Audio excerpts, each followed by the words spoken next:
નમસ્કાર મિત્રો, વિડીયોમાં તમારું સ્વાગત છે। મિત્રો, અત્યારે સમગ્ર રાજ્યની અંદર ધૂમધામથી ગણપતિ ઉત્સવ ચાલી રહ્યો છે, પરંતુ રાજકોટ શહેરની અંદર અત્યારે ગણપતિ ઉત્સવ માતમમાં ફેરવાયો છે, કારણ કે રાજકોટના આજી ડેમમાં ગણપતિ વિસર્જન વખતે મામા અને પાણેતનું ડૂબી જવાના કારણે મોત થયું છે। તો મિત્રો, અત્યારે રાજકોટની અંદરથી ચોંકાવનારી ઘટના સામે આવી છે, જેમાં સગા મામા અને પાણેતના મોત થતાં સમગ્ર પંથકની અંદર શોકનો માહોલ જોવા મળી રહ્યો છે। તો મિત્રો, જ્યારે આ ઘટના બની હતી ત્યારે તાત્કાલિક ધોરણે ફાયર વિભાગની ટીમને જાણ કરવામાં આવી હતી। ત્યારબાદ ફાયર વિભાગની ટીમ ઘટના સ્થળે દોડી આવી હતી અને પારેમાં બાદ મૃતદેહને બહાર કાઢવામાં આવ્યો હતો।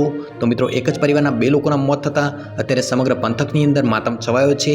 મળતી માહિતી મુજબ રાજકોટ શહેરના કોઠારિયા રોડ ઉપર આવેલા મણિનગર સોસાયટીમાં ગણેશ વિસર્જન વખતે મામા અને ભાણેજ ગયા હતા, ત્યારે આ ગોજારી ઘટના બની હતી અને મામા ભાણેજનું ઘટના સ્થળે મોત થયું હતું। મિત્રો, મળતી માહિતી મુજબ મૃતક રામભાઈની ઉંમર 33 વર્ષ હતી, જ્યારે તેમના ભાણેજની ઉંમર એટલે કે હર્ષની ઉંમર 19 વર્ષ હતી। તો મિત્રો, આ રીતે અત્યારે રાજકોટની અંદર શોકનો માહોલ છવાયો છે। જો મિત્રો તમે પણ તેમને શ્રદ્ધાંજલિ પાઠવવા ઈચ્છો છો તો કોમેન્ટની અંદર ઓમ શાંતિ લખી શકો છો।